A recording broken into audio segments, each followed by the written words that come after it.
Story 1. The Hitchhiker Who Multiplies. The first hitchhiker I picked up dissolved into smoke when I reached over to shake his hand, and in the passenger seat where he'd been sitting there were now two hitchhikers, both identical, both smiling at me with the same wrong expression. I'm Carol Jensen, 17 years hauling automotive parts across the Southwest, and I'd broken my own rule. Never pick up hitchhikers because the man standing on the shoulder of Highway 93 in Arizona had been wearing my dead brother's face. Not similar, identical. Michael had died in 2019, 4 years ago, but there he was at 3:40 a.m., thumb out, that crooked smile I'd grown up with. I pulled over without thinking, heart hammering, and he climbed into my cab with a grateful nod. "Thanks for stopping," he said in Michael's voice. "Not many people pick up strangers anymore." "Michael?" My voice cracked. "How are you? You died. I was at your funeral." He looked at me with confusion that seemed genuine. "Michael? My name's David. You okay? You look like you've seen a ghost." I stared at him. Every detail was perfect. The scar above his left eyebrow from our childhood treehouse accident. The way his hair curled at his temples. Even the small tattoo on his wrist of a compass rose. But he didn't know me. Didn't recognize his own sister. "Where are you headed?" I managed to ask. "Kingman. Just need to get to Kingman." He settled into the seat, and that's when I noticed his clothes phasing slightly. Pixels of his jacket shifting and reforming like a bad video stream. I reached out to touch his shoulder to confirm he was real, and my hand passed through him. He dissolved into gray smoke, and where one hitchhiker had been, two now sat. Both identical, both wearing Michael's face, both turning to look at me with expressions that were almost right but subtly wrong. Like something had learned to mimic human emotion without understanding it. "Thanks for stopping," they said in perfect unison. "Not many people pick up strangers anymore." I screamed, swerved, nearly jackknifed my trailer. When I regained control and looked again, there were four of them. They doubled again, now crowded in my passenger seat and sleeper cab, all with Michael's face, all watching me with that uncanny expression. "We appreciate the ride," they said together, their voices overlapping into a chorus. "Kingman isn't far. Just keep driving." I slammed the brakes, pulled onto the shoulder. "Get out. All of you, get out of my truck now." They didn't move. "We can't leave yet. We haven't reached Kingman. The process isn't complete." "What process? What are you?" The four hitchhikers tilted their heads in synchronization, like puppets controlled by the same strings. "We're what happens when someone dies with unfinished business on this highway. Your brother Michael. He was driving to Kingman to reconcile with your father. Never made it. Car accident at mile marker 147. He's been trying to complete that journey ever since." I felt my blood turn to ice water. "That's not possible. Michael wasn't going to see our father. He was coming to visit me in Phoenix. Check his phone records. Check his GPS history from that day. He lied to you about his destination. Didn't want you to know he was giving your father another chance. And now he's trapped in the attempt, replaying it, trying to reach Kingman through anyone who picks him up." One of the hitchhikers reached forward. His hand was more solid now and changed my truck's GPS destination. "Kingman, Arizona, 43 miles ahead. You'll take us there. Everyone who picks us up takes us there. But here's what happens. Every 15 minutes we double. By the time you reach Kingman, there will be hundreds of us, thousands, all wearing your brother's face, all crowded into your truck, all pressing against you, suffocating you until you can't tell where you end. And we begin." I grabbed for the door handle. They were faster. All four moved simultaneously, blocking my exit, their bodies solidifying into something that could physically restrain me. "You stopped for us. You invited us in. Now you have to complete the journey. That's the rule of the highway. Finish what you start." I felt the truck lurch into motion. I wasn't touching the accelerator, wasn't steering, but the vehicle was moving, pulling back onto Highway 93, heading north toward Kingman. My hands on the wheel did nothing. My feet on the pedals had no effect. The truck was driving itself or being driven by something that wore my brother's face. 15 minutes passed. I watched the clock, helpless, as 3:55 became 4:10, and they doubled. 8 hitchhikers now, filling my cab, their bodies pressing against each other, against me, all of them breathing in sync, all of them watching the road ahead with identical expressions of desperate hope. "He was sorry, you know," one of them said. "Michael, your brother. He was sorry for all the fights, all the years wasted being angry at your father. He wanted to make peace, wanted to be the bigger person. And he almost made it. Only 13 miles from Kingman when the semi-truck crossed the median. 13 miles from redemption.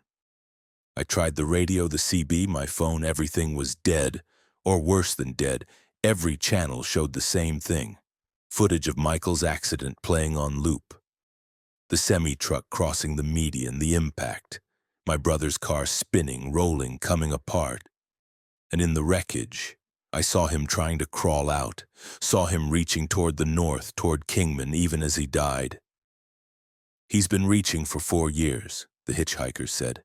13 miles might as well be 13,000 when you're dead. Distance works differently for ghosts. Every journey becomes infinite. Every destination becomes impossible. Unless someone helps." "I'm not helping, I'm trapped. You're forcing me." "Semantics. The road doesn't care about willingness, only completion. You picked us up, so you finished the ride. That's the covenant of the highway. That's the price of kindness to strangers." 4:25 a.m. They doubled again. 16 Michael-faced hitchhikers now climbing over each other, filling every space in my cab. I felt their hands on my shoulders, my arms, their breath on my neck. All of them whispering the same thing. "Kingman, almost there, just keep driving." The highway was empty except for me. No other traffic, no signs of civilization, just road and darkness and the mile markers counting down to a destination I hadn't chosen. 23 miles to Kingman. I tried crashing the truck, aimed for the ditch, jerked the wheel hard. The steering locked. The truck corrected itself, stayed on the highway, continued its inexorable progress north. "You can't stop this," the hitchhiker said. 37 drivers before you, all of them picked us up, all of them tried to resist, all of them completed the journey. And all of them are still driving, still heading to Kingman, trapped in their own loops now. Because here's what happens when you deliver a ghost to its destination. You take its place. You become the unfinished business. You become the hitchhiker who needs a ride. 4:40 a.m. 32 hitchhikers. They were phasing into each other now, occupying the same space, their bodies overlapping in ways that defied physics.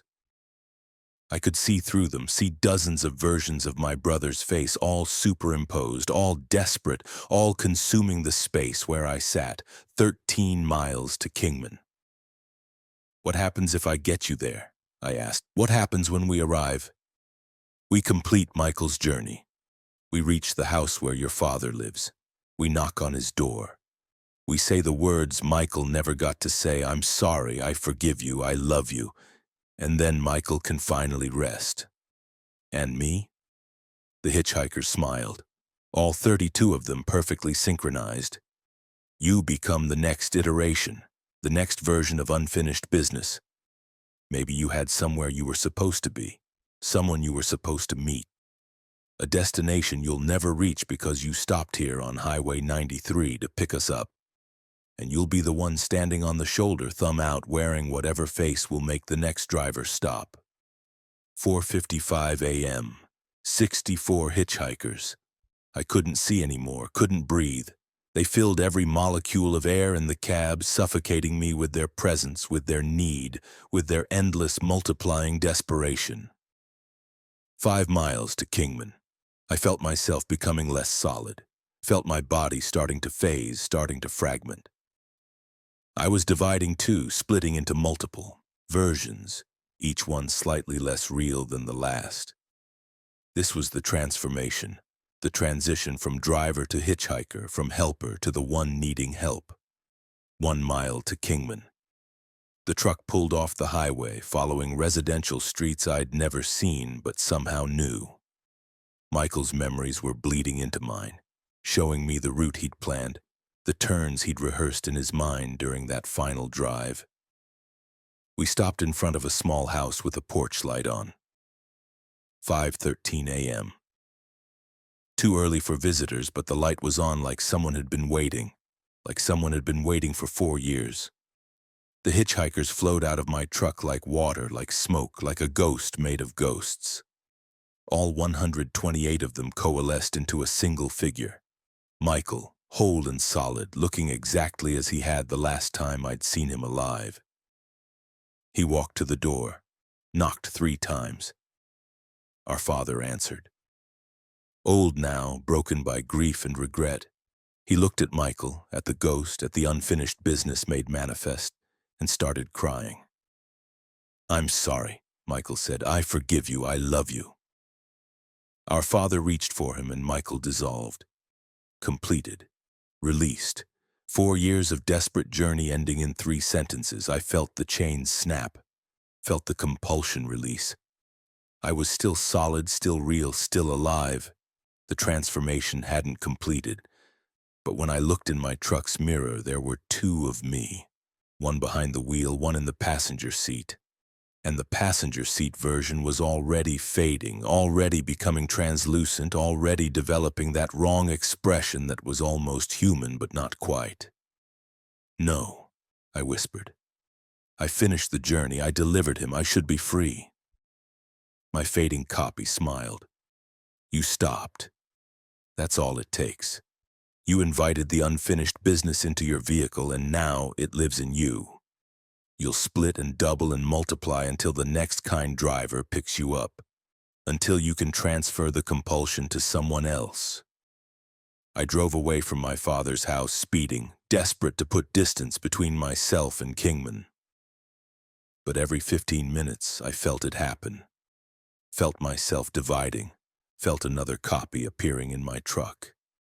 By the time I reached Phoenix, there were 32 versions of me, all driving, all looking for someone to stop, someone to help, someone to infect with this terrible kindness. That was 6 months ago. I'm up to thousands now. Every truck stop, every rest area, I'm there, all of me. Standing with my thumb out, wearing a face that might look familiar to you, a dead loved one, a childhood friend, someone you trusted once. And when you stop, when your compassion overcomes your caution, I'll climb into your cab. And I'll start multiplying, and you'll drive me to wherever I was supposed to go, some destination I never reached because I stopped on Highway 93 to pick up a ghost. And when you deliver me there, you'll split too. You'll become the next hitchhiker, the next unfinished business, the next multiplication waiting to happen. So if you're driving through Arizona and you see someone you recognize standing on the shoulder, thumb out, desperate and familiar, don't stop. No matter how much they look like someone you loved, no matter how much you want to help. Because the hitchhiker who multiplies is always looking for the next ride. And kindness on the highway has become a contagion. I'm standing on the shoulder right now. All 1,000 versions of me spread across Arizona highways, waiting, wearing faces you'll recognize, faces you'll trust, waiting for you to stop, waiting to multiply. Story 2, the fuel that remembers. The diesel I pumped at the abandoned station turned my truck's exhaust into screaming, and when I checked my fuel gauge, it was counting backwards into negative gallons.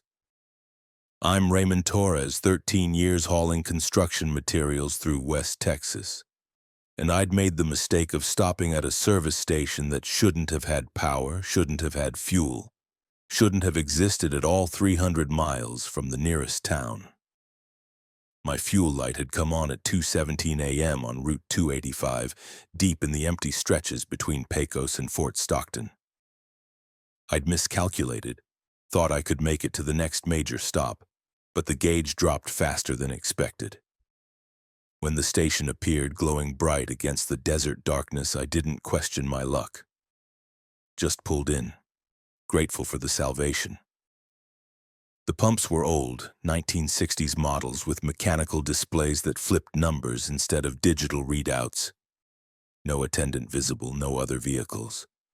But the station was lit up, the pumps were unlocked, and the credit card reader was functional. I swiped my card, selected diesel, and started fueling.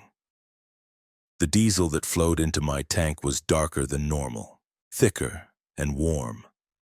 I felt heat through the nozzle, felt it pulsing like the fuel had a heartbeat. When the pump clicked off at 73 gallons, I hung up the nozzle and checked the receipt. No price, just a message printed in faded ink. Fuel contains memories, consumption transfers experience, burn with caution.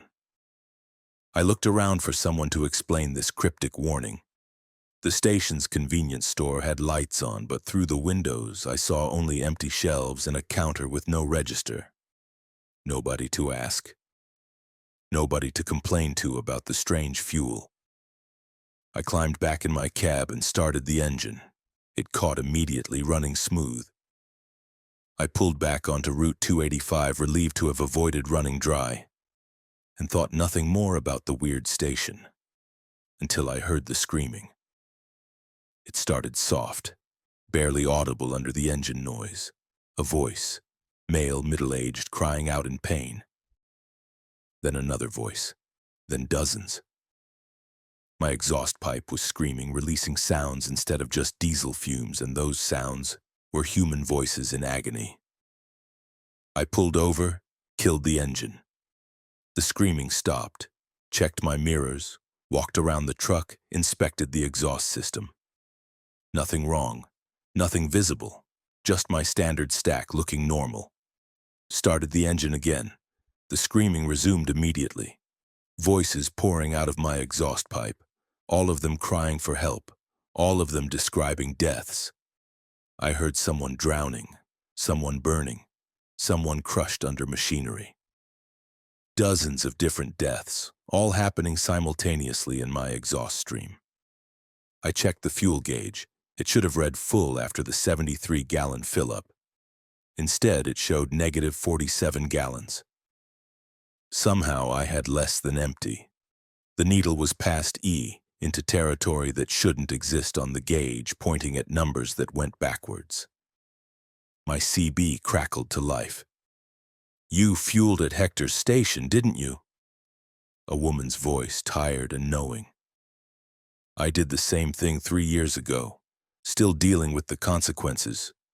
Who is this? What's wrong with that fuel?" Hector's station closed in 1967. Owner named Hector Ramirez. He used to add something to his diesel. Never told anyone what. Made engines run smoother, made fuel go farther. But turns out he was mixing in something else. Something he'd found in the desert. Something that shouldn't exist. I don't understand. The station was open, the pumps worked. The station is always open, it never really closed. It exists in the spaces between operational and abandoned, between past and present. And the fuel it dispenses isn't entirely fuel, it's memory. Distilled consciousness from everyone who ever died in vehicles on Route 285. Hector figured out how to extract the last thoughts from accident victims, concentrate them, mix them with diesel. Makes the fuel efficient. You'll drive twice as far on half the fuel, but the memories remain. And they burn screaming. I was shaking now, parked on the empty highway, my truck idling with voices crying from the exhaust. How do I get rid of it? You don't. You burn through it. 73 gallons of memory fuel. You'll hear every death, experience every accident, feel every moment of terror from the people whose consciousness got mixed into that fuel. And here's the worst part. The gauge goes negative because the fuel is consuming your own future.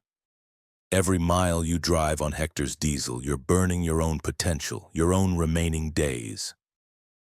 The negative numbers represent how much life fuel you're borrowing from your future self. That's impossible. Check your hands. I looked down. My hands on the steering wheel were older. Liver spots I didn't have this morning. Veins more prominent. Skin looser. I'd aged years in the 30 minutes since fueling up. The fuel burns time, the woman on the CB said. Burns memories and burns futures. By the time you've consumed all 73 gallons, you'll have aged decades. Experienced decades of other people's deaths. And if you run completely dry, if you hit negative 100 gallons, you'll have consumed your entire future. You'll die behind the wheel and your death memories will be added to the next batch of fuel at Hector's station. I tried to calculate. 73 gallons in my truck, which normally got 6 miles per gallon loaded. 438 miles of driving, 438 miles of aging and screaming and borrowed time. There has to be another way. I'll drain the tanks, get rid of this fuel. Try it. Others have. Doesn't work. The fuel won't drain. It only leaves through combustion. You have to burn it, have to experience it. That's the price of stopping at Hector's station. I tried anyway. Found the fuel tank drain plug, opened it. Nothing came out. The diesel had bonded with my tank somehow, refusing to drain, refusing any removal method except burning it in the engine. So I drove.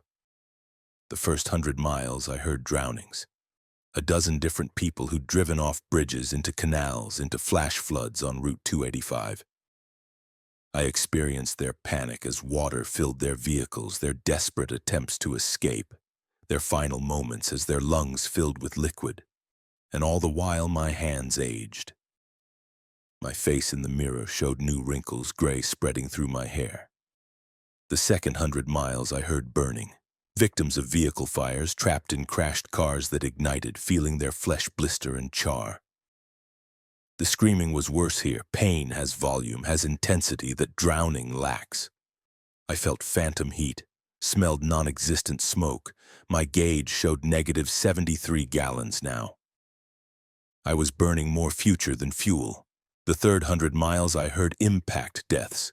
Collisions, rollovers, head-on crashes, the sudden violence of metal crushing flesh, of bodies breaking against steering wheels and dashboards. Each death lasted 30 seconds to a minute, and there were hundreds of them, all overlapping, all pouring from my exhaust in an endless scream of remembered trauma. I was 67 years old now. I'd been 39 when I fueled up. 28 years aged in one night of driving, and I still had 100 miles of fuel to burn. Other truckers started reporting my exhaust. Called the highway patrol, said there was a truck on Route 285 releasing sounds like screaming. Said it was disturbing, said it needed to be investigated. But when police pulled me over, they couldn't hear it. The screaming was only audible to me, and apparently to other drivers who'd fueled at Hector's station. Let them check your truck, the woman on the CB advised. They won't find anything, won't hear anything. You'll seem crazy. That's part of it too, the isolation. The knowledge that what you're experiencing is real but unprovable. The police let me go with a warning about fatigue, suggested I stop and rest. Rest. How do you rest when every hour of idling burns more memories, ages you another year, fills your mind with deaths you didn't experience but now remember as clearly as your own past? The fourth 100 miles took me into dawn. Sunrise over West Texas, beautiful and terrible. The screaming had changed now. No longer deaths, but something worse. These were the memories of people who'd survived accidents but wished they hadn't. Permanent injuries, lifelong pain, families destroyed, lives derailed. The fuel was burning through the aftermath now. The consequences that lasted longer than the accidents themselves. And I understood. Hector hadn't just been capturing death moments. He'd been distilling trauma, concentrating suffering, creating fuel from the worst moments of human experience, from pain that echoed forward through years and decades. My gauge showed negative 112 gallons. I'd burned through the fuel and was now consuming pure future, pure potential. I was 83 years old, my body failing, my heart struggling. I'd lost 44 years to 400 miles of driving. The woman came back on the CB. "You're almost through. Just hold on. Burn the last of it. You'll survive if you can finish." "Why are you helping me? Who are you?" My name was Maria Gonzalez, emphasis on was. I fueled at Hector's station in 2020, burned all my future, died at mile marker 439. I'm part of the fuel now, part of the memories. I try to warn others, but nobody listens until it's too late. I was talking to a dead woman, to a voice preserved in diesel, broadcasting through CB frequencies, trying to save others from her fate. If I die, I become like you? Part of the fuel? Yes. Your last moments, your suffering, your memories, all of it gets extracted, added to the reservoir at Hector's station. You become the screaming in someone else's exhaust. You become the memory that ages another driver. The cycle continues. Hector's dead, but his station persists. His fuel persists. His method of distilling consciousness into combustible form persists. Meal marker 438. My truck coughed, sputtered. The gauge hit negative 147 gallons. I was 98 years old now, barely able to grip the wheel, barely able to see through cataracts that had formed in minutes. I'm not going to make it. You might. Some do. If you're strong enough, if you have enough future stored in your body, you can survive the burning. But you'll be old. You'll have lost decades, and you'll carry those memories forever. All those deaths, all that trauma burned into your consciousness along with the fuel. Mile marker 439. Where Maria had died, I passed it, still alive, still aging. 103 years old now, my heart arrhythmic, my breathing shallow. Mile marker 440, the engine sputtered. Again. Died. I coasted to a stop on the shoulder. The screaming stopped. The silence was overwhelming. I checked the gauge. 0. Not negative, not positive. Exactly 0. I'd burned through all of it. The fuel, my future, everything. And I'd landed perfectly on empty. I looked in the mirror. An ancient man stared back. 109 years old if the aging had continued through the last miles of coasting. But I was alive. I climbed out of the truck, legs barely supporting me. Called my company, told them I'd had a medical emergency, needed immediate pickup. They sent an ambulance. The EMTs were confused. My driver's license showed a 39-year-old man, but they were loading a centenarian into their vehicle. The hospital couldn't explain it. All my records showed my age as 39, but every test, every examination showed a body that had lived over a century. They called it impossible, called it a medical mystery, kept me for 3 days of testing while they tried to understand. I was released with no answers, no explanation, just an ancient body and a lifetime of memories that weren't mine. All those deaths, all those accidents, all that suffering burned into my neurons along with the fuel. I can't drive anymore. My CDL is suspended indefinitely. Too old, too infirm. My career is over. My life is effectively over. I'm living in a nursing home now, 109 years old, in a world that insists I should be 40. But I survived. Maria Gonzalez didn't. She became part of the fuel, part of the screaming, and she still broadcasts warnings on CB frequencies trying to save other drivers from Hector's station. I've started doing the same. Got a CB radio in my nursing home room. Monitor Route 285 frequencies. And when I hear a trucker talking about a convenient fuel stop in the middle of nowhere, a station that shouldn't exist, I break in. I tell them about the fuel that remembers, about the diesel that burns futures, about the price of stopping at Hector's station. Most of them don't listen. Most of them fuel up anyway, grateful for the salvation, not questioning their luck. And then I hear the screaming in their exhaust. Hear their confusion as they age. Hear their panic as they realize what they've burned. Some of them survive, most don't. And the ones who don't, I hear their voices added to the fuel, broadcasting on CB frequencies, joining Maria and all the others in trying to warn the next driver. The fuel that remembers never runs out. It just accumulates, grows more concentrated, more potent. Every victim adds their consciousness to the reservoir, and Hector's station is still there, still open, still glowing bright against the desert darkness, waiting for the next driver with an empty tank and poor judgment. I'm 109 years old. I've lived 70 years beyond my chronological age, and I remember every one of the 347 deaths I experienced during those 400 miles. I remember drowning in a canal in 1973. I remember burning in a car fire in 1988. I remember being crushed in a rollover in 2003. I remember all of it, because the fuel that remembers doesn't just burn in engines, it burns in minds. And once you've fueled at Hector's station, those memories never leave. They're part of you now, forever. Story 3. The load that gets heavier. My cargo started at 22,000 pounds in Denver, and by the time I reached the Wyoming border, 90 miles of highway, the scale showed 47,000 pounds, and I hadn't added anything. I'm Denise Kowalski, 9 years hauling general freight, currently pulling a sealed trailer full of what the manifest claimed was office furniture, and watching my truck's suspension compress lower with every mile while my cargo somehow doubled its weight without adding physical mass. The load had seemed normal at pickup. Standard distribution center on the outskirts of Denver, standard paperwork, standard seal on the trailer. I'd hooked up, adjusted my mirrors, started north on I-25 toward Montana. The first weight station clocked me at 52,000 pounds total. Legal, properly distributed across my axles. 1 hour later, the second weight station showed 73,000 pounds.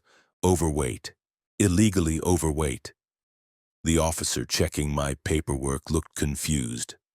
Says here you were weighed 90 miles south at 52,000. Did you pick up additional cargo? No, sir. Haven't stopped except for this weigh station. He walked around my truck, checking the seal. Intact. No evidence of loading or unloading. Your trailer's riding low, real low, like you're loaded way beyond capacity, but your seal's good and there's nowhere you could have added 21,000 pounds without me seeing evidence. He scratched his head. I'm going to let you through with a warning, but get this checked. Something's wrong with your suspension or your load distribution. I continued north, but I felt it now. The truck was straining. Engine working harder, brakes needing more pressure. Whatever was in my trailer was getting heavier. At the next rest area, I called the shipping company. There's something wrong with this load. It's gaining weight. I don't know how, but... Gaining weight? The dispatcher laughed. Cargo doesn't gain weight, Denise. Check your gauges, probably a faulty sensor. I've been through 2 certified weigh stations. Both showed increased weight. 21,000 pounds in 90 miles. Silence. Then, don't open the trailer. Under no circumstances open that trailer. Bring it to the Montana destination. We'll have specialists handle it there. What kind of cargo gains weight? The kind you're paid triple rate to haul without asking questions. Deliver it sealed. That's all you need. To know. He hung up, and I understood. This was one of those loads, the kind that exists in the gray zones of transport law, the kind that pays extremely well because you're not supposed to examine too closely. But cargo that gained weight? That defied physics? I kept driving. Through Wyoming now, endless plains and distant mountains, and every hour I felt the truck getting heavier. The suspension bottomed out, the tires bulged. The frame groaned under stress it wasn't designed to handle. I stopped at a truck stop with a CAT scale, certified accurate, used by truckers to verify weight. Pulled onto the platform, 112,000 pounds. I'd gained 60,000 pounds since Denver in 200 miles of driving. My trailer, which had a maximum capacity of 45,000 pounds of cargo, was somehow carrying 90,000 pounds while remaining sealed. A trucker at the adjacent pump walked over, saw my scale reading, whistled. "You trying to destroy your suspension? That truck isn't rated for that weight. You're gonna break axles, blow tires, maybe flip on a curve." "I know, but I can't. The trailer's sealed. I can't unload." "Then unhook it, leave it here. That load's gonna kill you if you keep pulling it." I considered it, seriously considered it. But unhooking cargo without authorization would end my career, violate my contract, possibly involve criminal charges if the cargo was as questionable as I suspected. So I hooked back up and continued. The truck could barely accelerate now, struggling to maintain 50 miles per hour on flat highway. And I started hearing sounds from the trailer, not from inside, from the trailer itself. The metal groaning, stretching, the molecular structure protesting against the impossible weight it contained. My phone rang. Unknown number. "You're pulling manifest number DEN 47293, correct?" A man's voice, clinical and cold. "Who is this?" "The company that actually owns your cargo, the shipping company you work for, is just a contractor. I need you to understand something about what you're hauling. It's not gaining physical mass, it's gaining gravitational presence. The cargo is the same volume, same molecular composition as when you loaded it. But it's been treated with a substance that increases its interaction with Earth's gravitational field. In simple terms, it's falling harder, pulling down harder, creating more weight without adding more matter. Why would anyone create that? Industrial applications. Controlled gravity manipulation. We can make objects arbitrarily heavy or light by adjusting their gravitational coefficient. Very useful for construction, for manufacturing, for other purposes, but it's unstable. The treatment breaks down over time, and as it does, the gravitational effect intensifies before eventually dissipating. You're in the intensification phase. How heavy will it get? Pause. Theoretically, infinite. Practically, the trailer's structural integrity will fail long before that. You need to reach the Montana facility within 4 hours. They have equipment to stabilize the cargo, reverse the treatment. If you don't make it in 4 hours, the weight will exceed what the trailer can contain. The cargo will tear through the floor, sink into whatever surface you're on, potentially create a localized gravitational anomaly." "A what?" "A small area where gravity is significantly stronger, enough to trap you, trap other vehicles, possibly cause serious damage. You need to keep moving fast as you can. Don't stop, don't park. The weight is increasing exponentially now." He hung up. I looked at my speedometer. Struggling to maintain 45 miles per hour. Montana facility was still 220 miles away. At this rate, nearly 5 hours. I'd never make the 4-hour deadline. I pushed the accelerator down. The engine screamed, RPMs redlining, but the truck crept up to 50 miles per hour. The weight was too much. Physics was fighting me now, gravity pulling harder with every mile, the cargo settling deeper into the trailer, the whole rig sinking lower and lower. The road surface started cracking under me. Not potholes, cracks radiating from wherever my tires touched, the asphalt fracturing under the gravitational stress. I was too heavy for the road, too heavy for infrastructure designed for normal trucks. A bridge appeared ahead. Standard highway overpass rated for truck traffic. I started across, and halfway through I felt the structure sag. Heard metal groaning. The bridge was bending under my weight, under the impossible gravitational pull of my cargo. I accelerated, tires screaming, bridge buckling behind me. Made it across just as the center span collapsed, dropping 20 feet into the ravine below. I just destroyed a bridge by driving over it.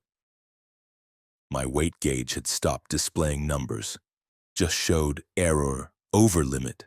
I didn't know how heavy I was anymore. 200,000 pounds.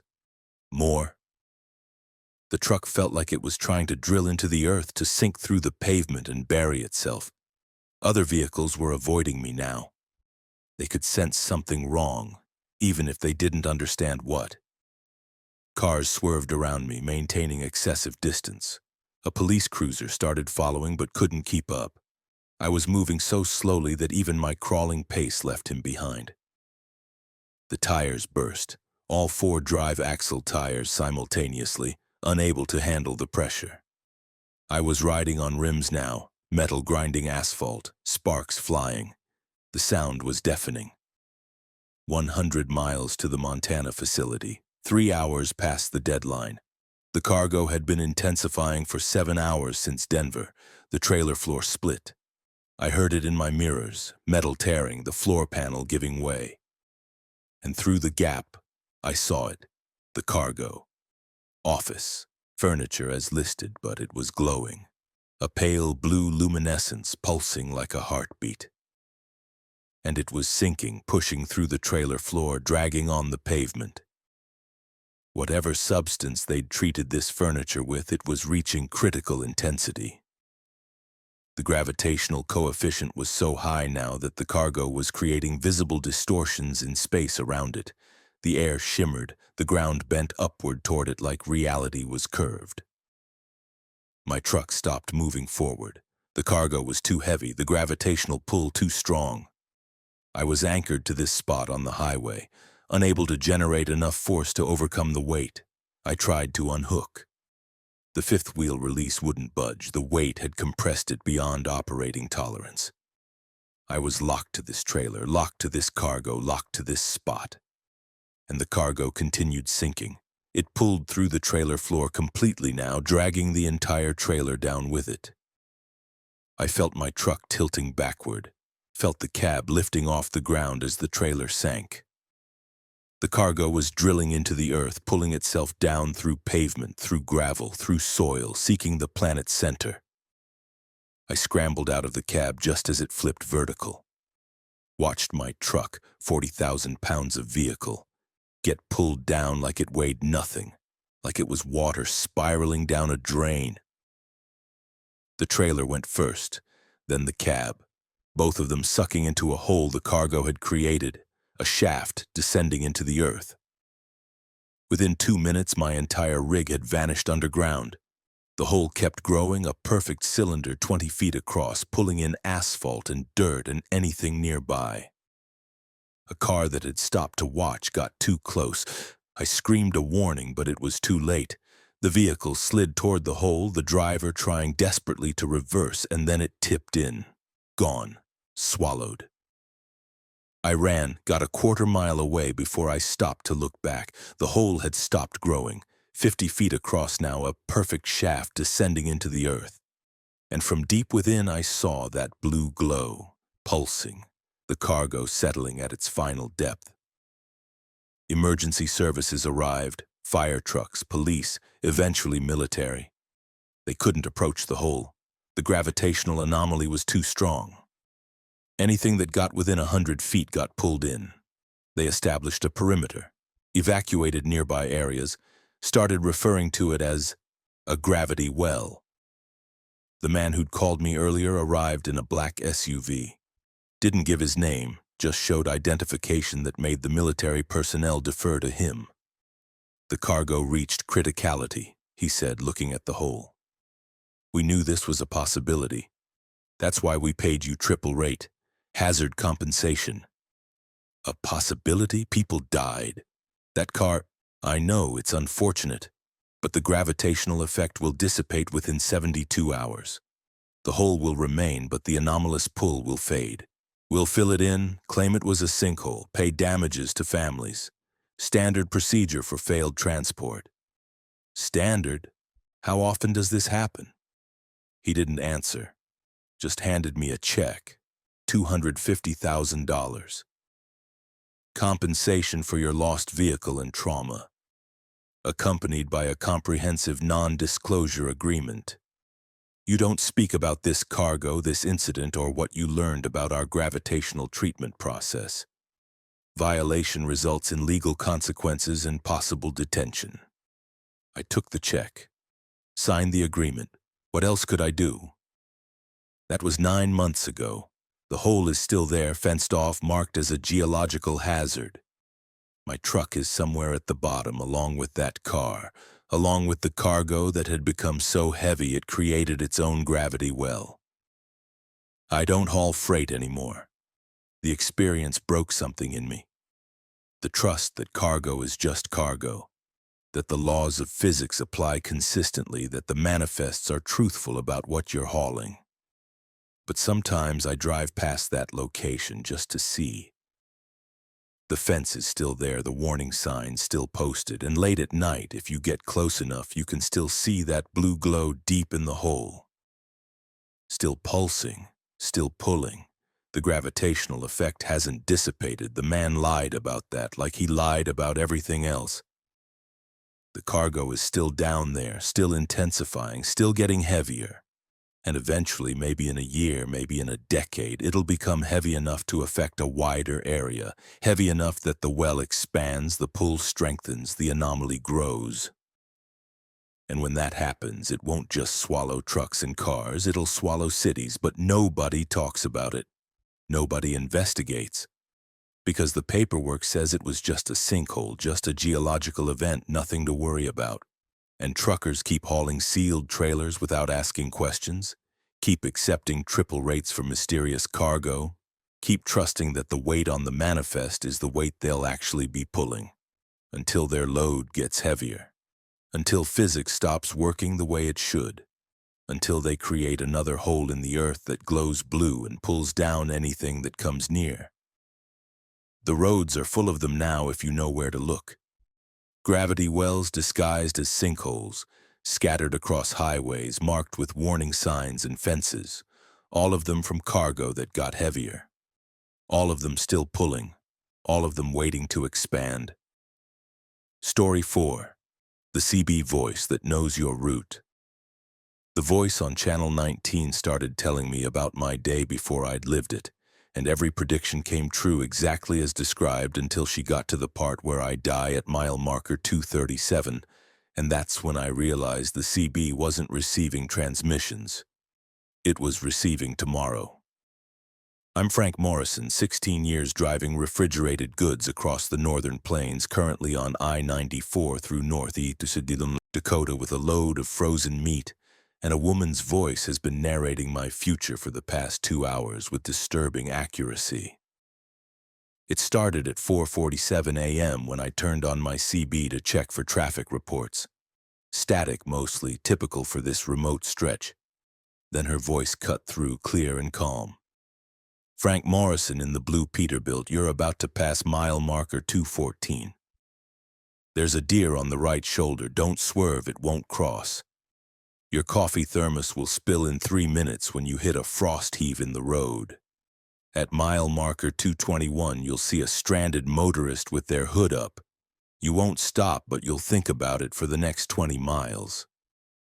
I almost laughed it off as coincidence or a prank. Somebody seeing my truck, having fun. But then I passed mile marker 214 and there was the deer exactly where she'd said. I watched it, ready to brake, but it didn't move. Just stood there as I passed. 3 minutes later, I hit a pothole I didn't see, and my thermos tipped over, coffee spreading across the console. I grabbed my CB handset. Who is this? How are you seeing me? Mile marker 221 coming up in 4 minutes, Frank. The stranded motorist will be a red Honda. Woman in her 50s waving frantically. You'll consider stopping. You're a good person, but you're behind schedule, and you'll justify passing by, telling yourself someone else will help, and you'll feel guilty about it until mile marker 237. What happens at mile marker 237? Static, long enough that I thought she'd stop transmitting. Then, that's where you die, Frank. 11 minutes from now. Your right front tire will blow, you'll lose control, and your truck will cross the median into oncoming traffic. Head-on collision with a minivan. You'll die instantly. So will the family in the minivan, a couple and their 2 children, ages 7 and 9. My hands went numb on the wheel. This isn't funny. What kind of sick joke? Mile marker 221, red Honda, woman waving, watch. And there it was, exactly as described. Red Honda, hood up, woman waving desperately. I slowed, considered stopping, but I was behind schedule and someone else would help, and I drove past. Exactly as she'd predicted. My CB crackled. You see?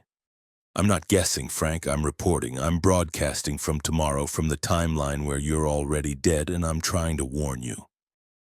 Mile marker 237 in 8 minutes. You need to pull over, stop the truck, change what happens. I checked my right front tire in the mirror. It looked fine.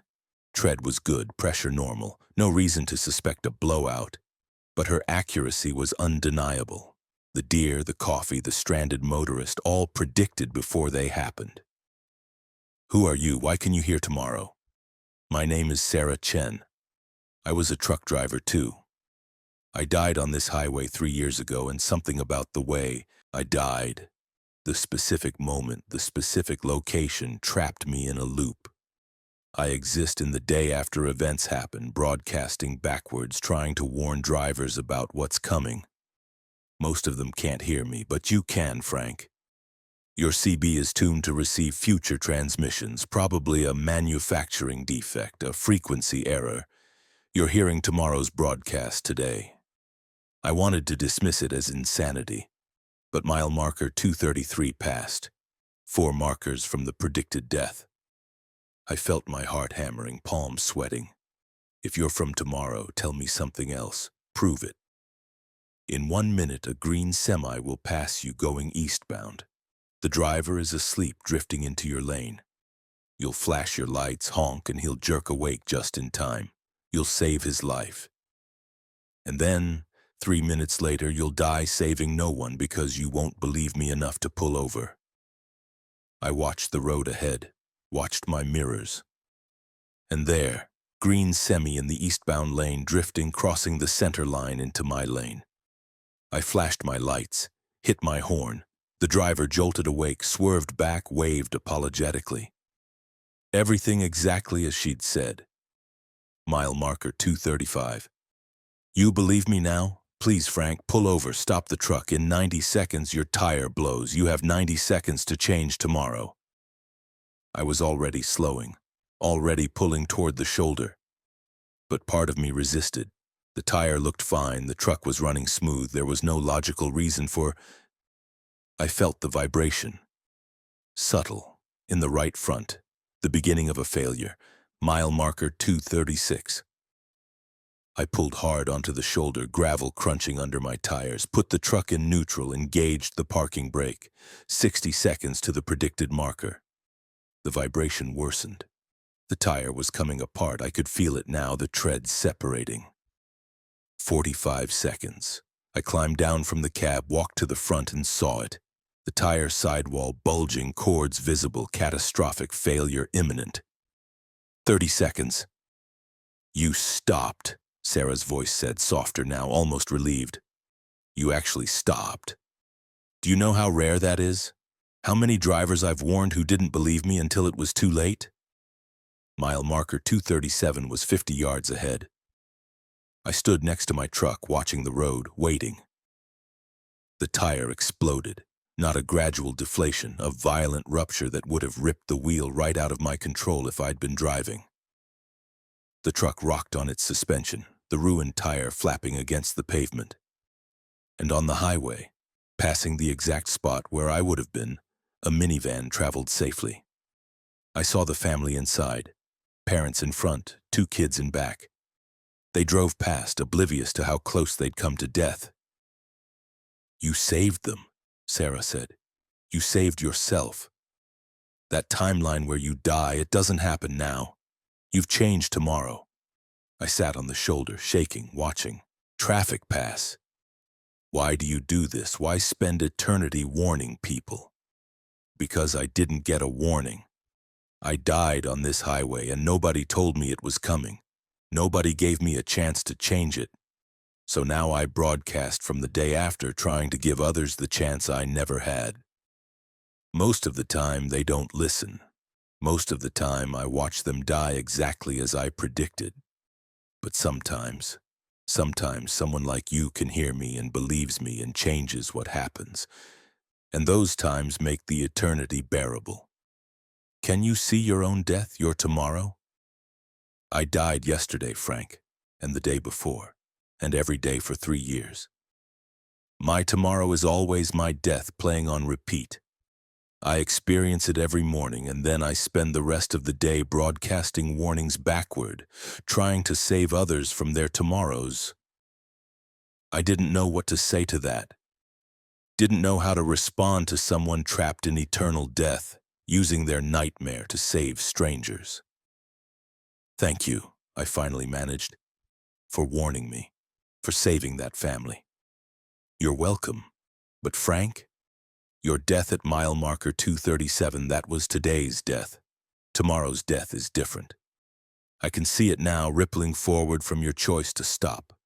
Tomorrow you die at mile marker 198, southbound on I-94, around 6:15 p.m. Brake failure on a hill. You'll rear-end a school bus.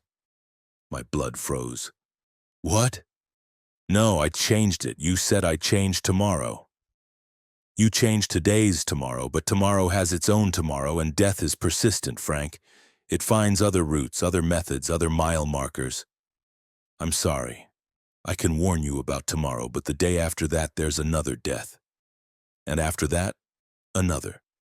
It's trying to correct itself, trying to get back to the timeline where you died. Every time you avoid it, it adjusts, finds a new approach.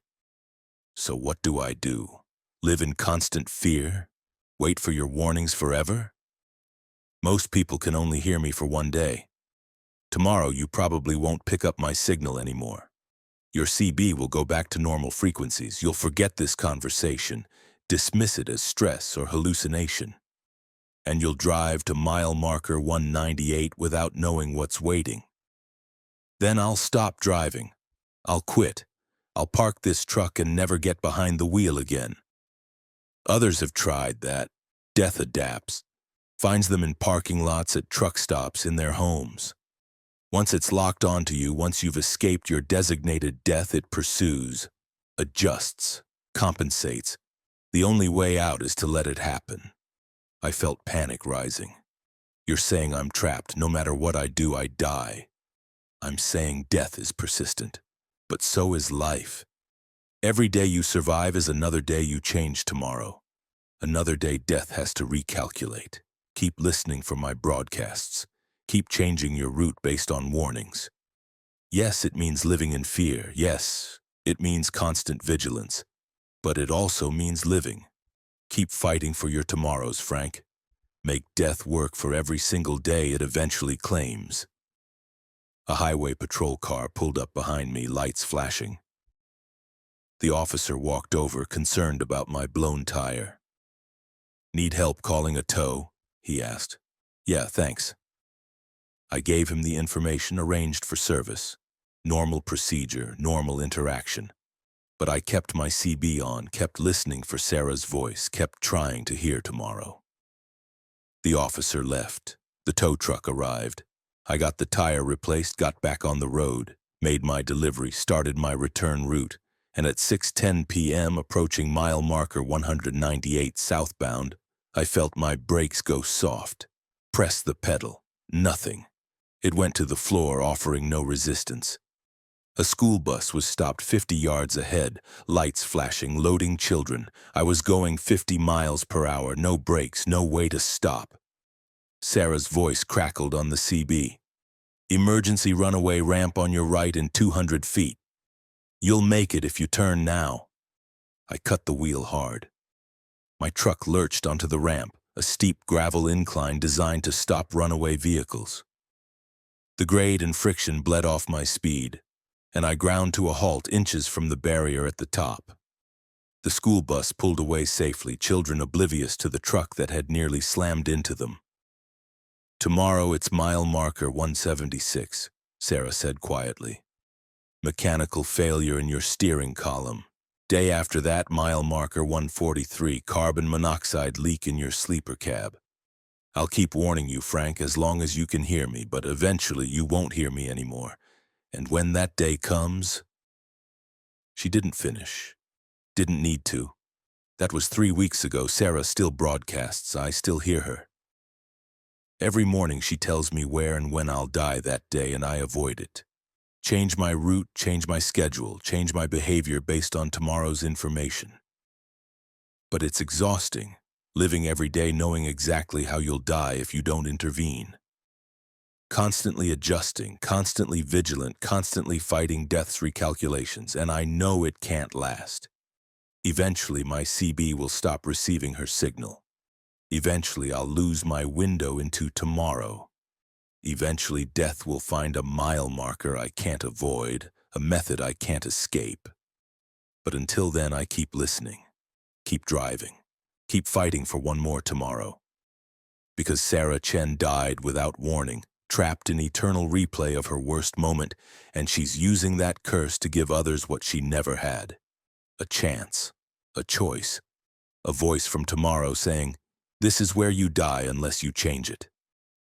So I keep my CB on channel 19, volume high, always listening. For the voice that knows my route, for the warnings from tomorrow. For Sarah Chen, the truck driver who died 3 years ago and never stopped trying to save us, and every day I survive is a victory against the future she can see, but I can't. Until the day I stop hearing her. Until the day my tomorrow catches up. Until mile marker unknown, date unknown, method unknown. But not today.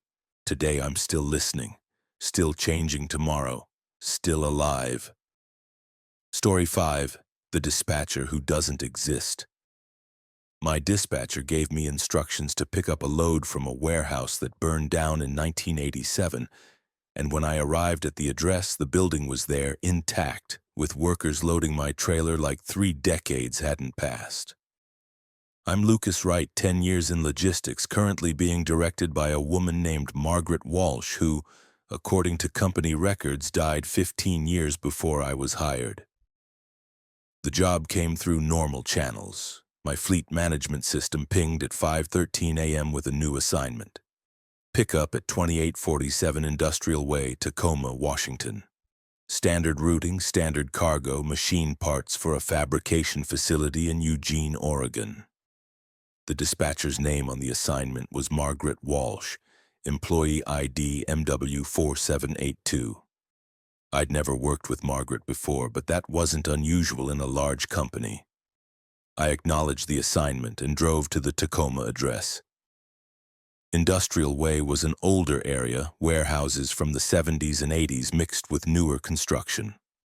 Number 2847 was at the end of the street, a large metal building painted faded blue with loading docks and overhead doors. Normal enough, except something felt off. The building looked simultaneously weathered and well-maintained, like it couldn't decide which decade it belonged to. Workers in blue coveralls were preparing a trailer at Dock 3. I backed in, set my brakes, and walked to the office to get my paperwork. The office interior was wrong. The furniture was wrong. The technology was wrong. Everything was from the 1980s. Rotary phones, typewriters, filing cabinets with paper manifests. Even the workers' clothes were dated, styles from 30 years ago. Pick up for Wright? A supervisor checked his clipboard, actual paper. Yeah. Machine parts for Eugene? Got it right here. He handed me a manifest, and the paper was yellowed, the ink slightly faded, like it had been sitting in a file for decades. I should have questioned it, should have walked away. But the job was real, the cargo was real, the trailer was being loaded. I signed the paperwork and waited while they finished. My phone rang. This is Lucas. Lucas, it's Margaret, just checking that you've arrived at the pickup location. A woman's voice, older, professional. Normal dispatcher communication. I'm here. They're loading now. Should be about 40 minutes. Perfect. Call me when you're loaded and ready to depart. I'll have your route finalized. She hung up. I tried to call back using the number in my fleet system. It rang, but nobody answered. Just rang endlessly, like the line connected to nothing. The workers finished loading. I did my standard security check, seal the trailer, verify the cargo weight, check the straps. Everything seemed fine. I pulled out of the facility and got back on I-5 south toward Eugene. 10 miles down the highway, my phone rang again. Margaret. Lucas, I need you to make a detour. There's an additional pickup. Address is 4721 Harbor Road, Olympia. Should add about an hour to your trip, but the customer is paying premium for the diversion. What's the cargo? Additional machine parts. Same destination, same customer. You'll need to consolidate loads. This wasn't standard procedure. Usually pickups were planned in advance, not added mid-route, but dispatchers sometimes adjusted routes for urgent cargo. I followed the GPS to Harbor Road. Same situation. Older warehouse, dated appearance, workers in retro clothing. They loaded 6 more pallets into my trailer, barely communicating, moving with mechanical efficiency. I called Margaret to confirm the pickup. No answer. The number just rang. I tried calling my main dispatch office.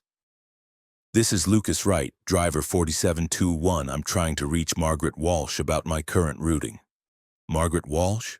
Hold on. Keyboard sounds, searching. I don't show anyone by that name in our dispatch roster. Employee ID MW4782. She's the one who assigned me this load. MW4782 is... Hold on, that employee ID was retired in 2008. That's odd. Who did you say you're working with? Margaret Walsh. She called me this morning, gave me the Tacoma pickup, just added the Olympia pickup. Sir, I'm looking at your current assignments. You're not scheduled for anything today. Your last completed job was yesterday, Seattle to Portland. You're supposed to be on rest period. I pulled over. That's not right. I'm loaded right now. Full trailer. Machine parts for Eugene. I'm not showing any Eugene job. Your fleet tracker shows you. You're on Harbor Road in Olympia. Why are you there? Because Margaret Walsh dispatched me here. Lucas, I need you to listen carefully. Margaret Walsh was a dispatcher for our company. She died in 1987. The warehouse on Industrial Way in Tacoma, that facility burned down the same year. She died in that fire. You can't have picked up cargo from that location, and you can't have been dispatched by Margaret Walsh. The line went dead. I sat in my truck trying to process what I'd just heard. Looked back at my trailer. Definitely loaded. Definitely full. I could see cargo through the gaps in the doors, could feel the weight and how the truck handled. But if the warehouse had burned down, if the dispatcher was dead... My phone rang. Margaret again. Lucas, there's been a complication. I need you to make one more pickup before Eugene. Final stop, I promise. Address is 8A Cemetery Road, Salem. You're dead. The main office told me you died in 1987. Pause. I did die, Lucas, that part's true, but dispatch doesn't end with death, not for some of us. Not when there's unfinished routing, incomplete deliveries, cargo that was never delivered when we died. I've been finishing my last assignments for 35 years. Almost done now. Just need your help with these final pickups. I'm not going to Salem. I'm unhooking this trailer and calling the police. You can't unhook it. The cargo won't allow separation. You accepted the jobs, you signed the manifests, you sealed the trailer. Now you have to complete the delivery. Those are the rules of dispatch. Start a job, finish it. Doesn't matter if the dispatcher is alive or dead. The routing persists. I tried the fifth wheel release. It wouldn't move. Tried the trailer brake release. Stuck.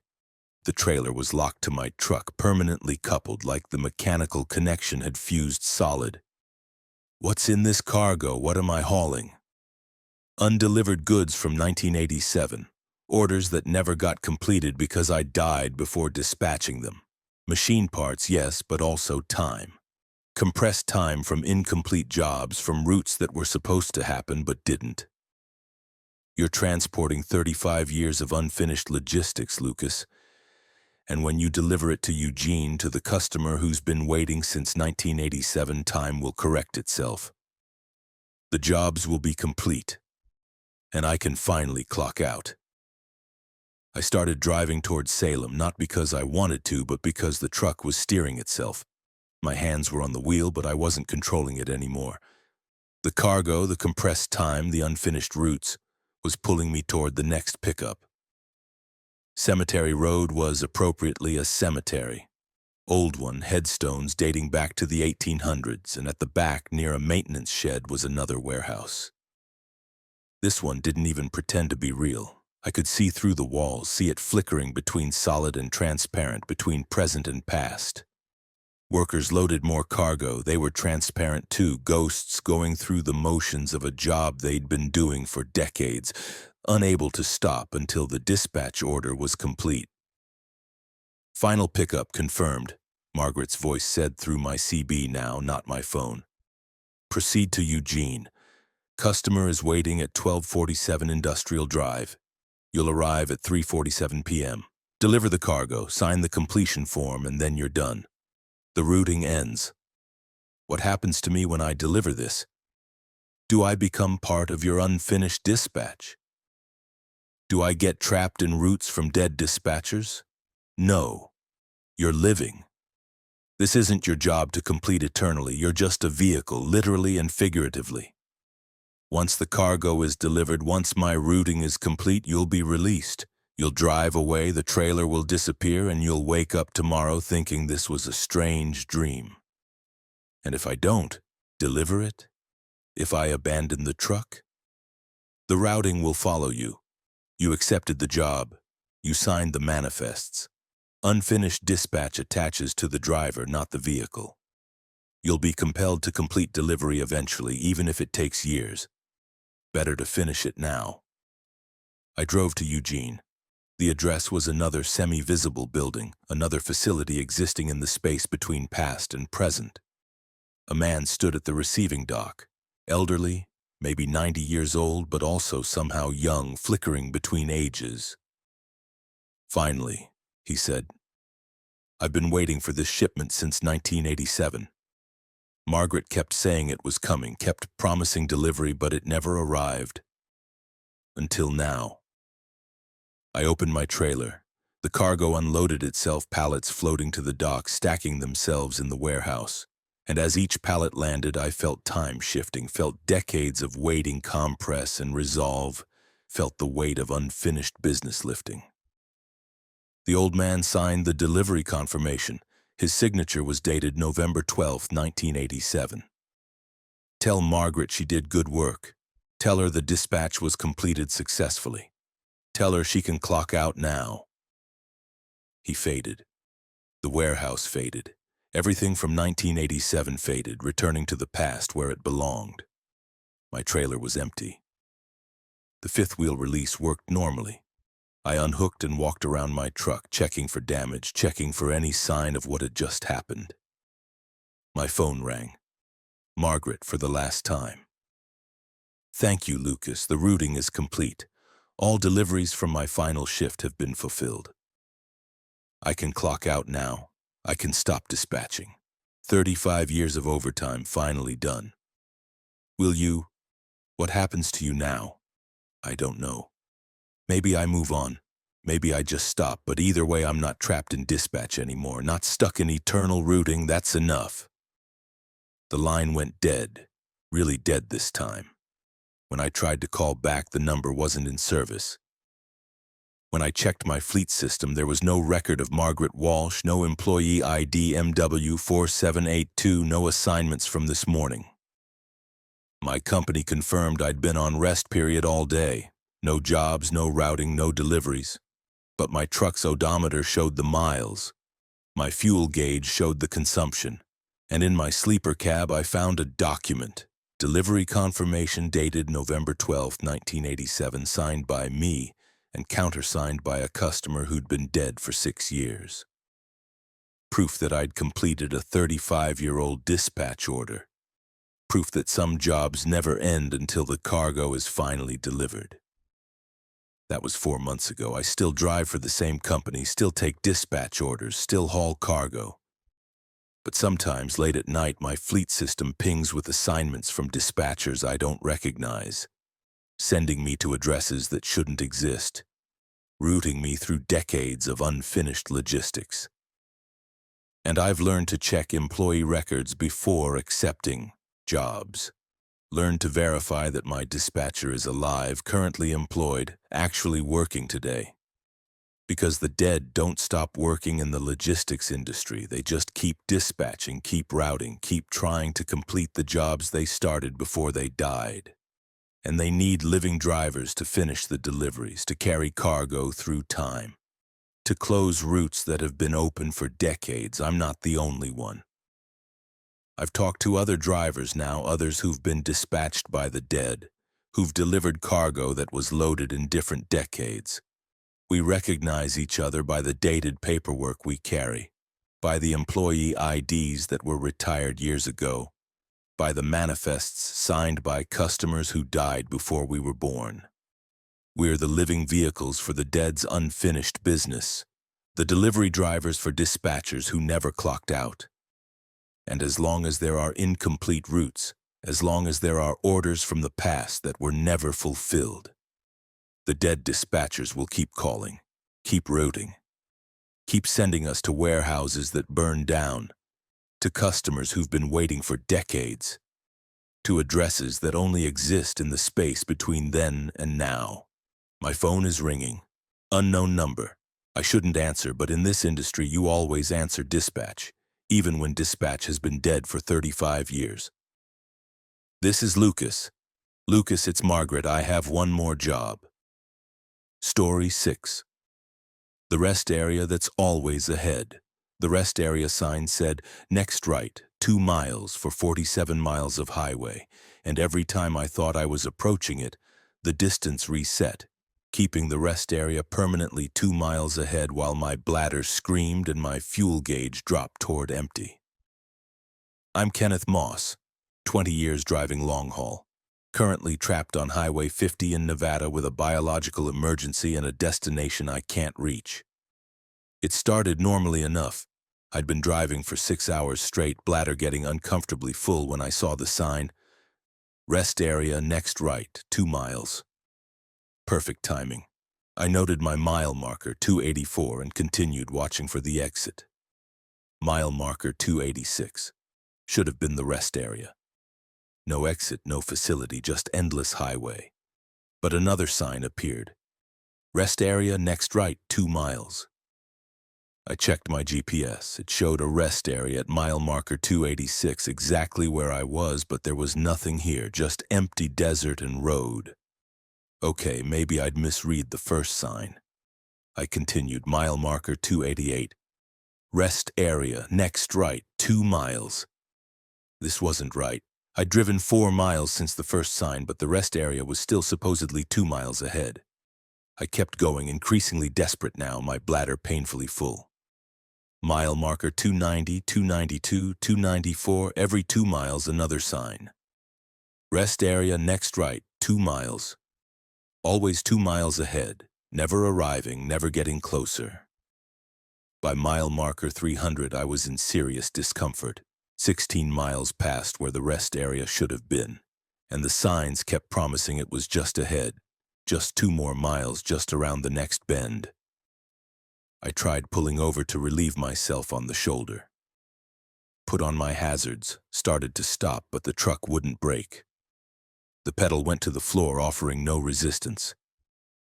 I was locked at 65 miles per hour, unable to stop, unable to slow down. My CB crackled. You see the signs, don't you?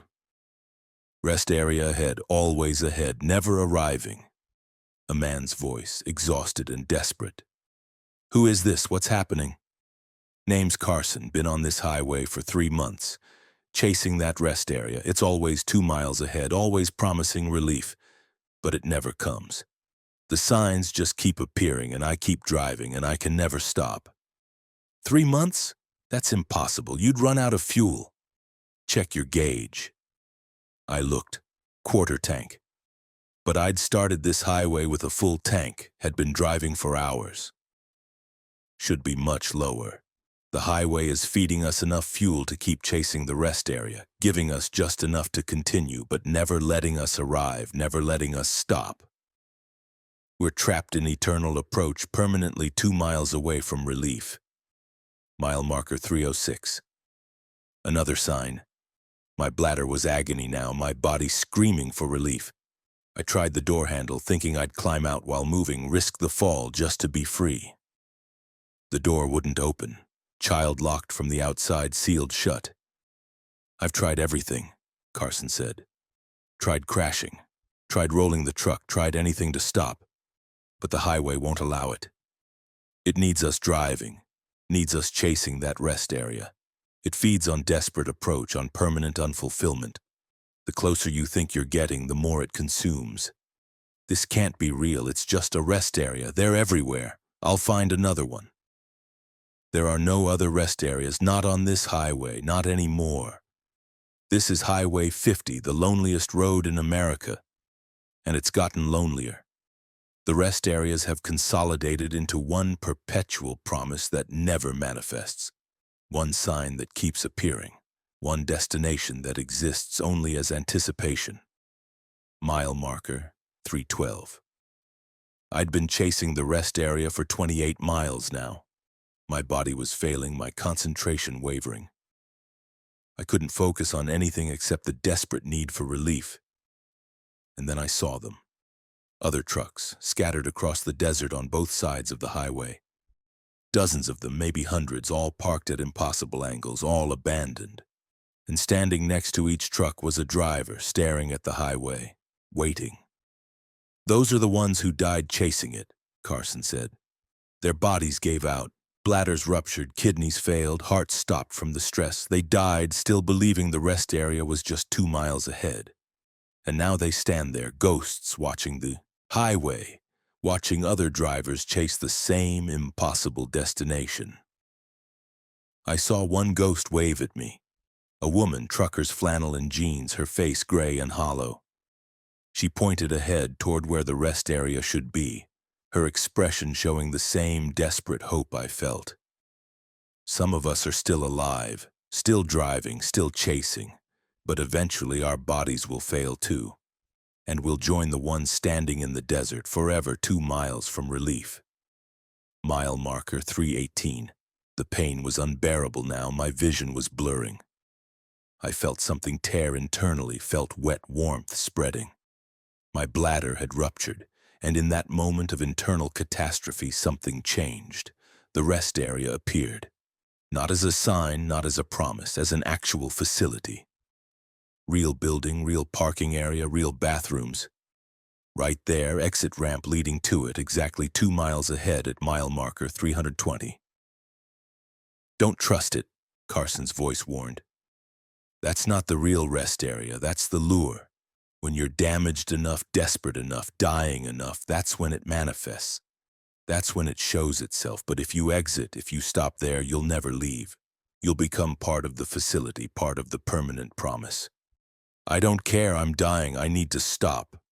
Listen to me, the rest area isn't a place of relief, it's a place of eternal need. Everyone inside is still desperate, still seeking bathrooms they can never reach. Still 2 miles from satisfaction even when they're standing in front of the facilities. Don't exit. But I was already dying, already failing. I took the exit, my truck pulling into the rest area parking lot. The facility looked perfect. Clean bathrooms, vending machines, picnic areas. Other trucks were parked here, dozens of them. And I saw the drivers. They were walking toward the bathroom building, purposeful and desperate, reaching for doors that remained always just out of reach. They'd walk 20 feet. The door would still be 20 feet away. They'd walk 50 feet. The door maintained distance. They were trapped in permanent approach, eternally moving toward relief they'd never achieve.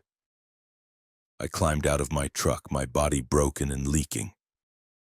Started walking toward the bathroom. The building stayed ahead of me, always the same distance no matter how far I walked. I could see the entrance clearly. Glass doors, restroom sign, everything visible and detailed, but I couldn't reach it. 2 miles, a voice beside me said. One of the other drivers walking in place, perpetually approaching. It's always 2 miles. We can see it, we can walk toward it, but we never arrive. We've been walking for years. Some of us for decades. I looked back at the highway, saw Carson's truck passing, saw him watching the rest area with terrified recognition. Saw him force himself to stay on the highway despite his desperation. He was smart. He'd understood the trap. But I'd fallen into it, and now I was part of it.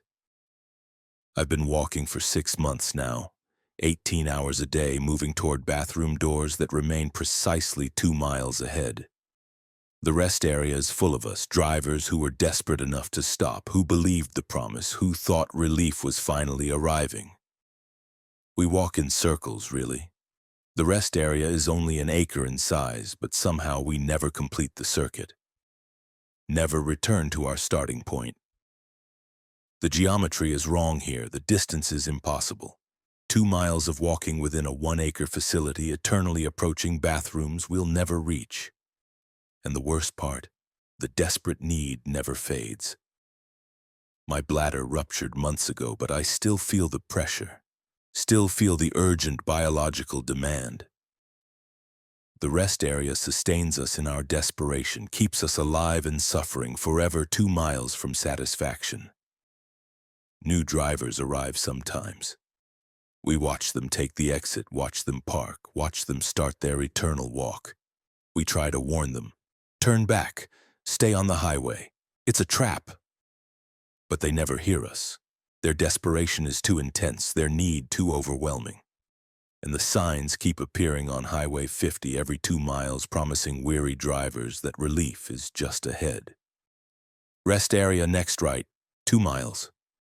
Always 2 miles, never arriving, never reached. I can see the bathroom from here, glass doors, tile floor, row of stalls.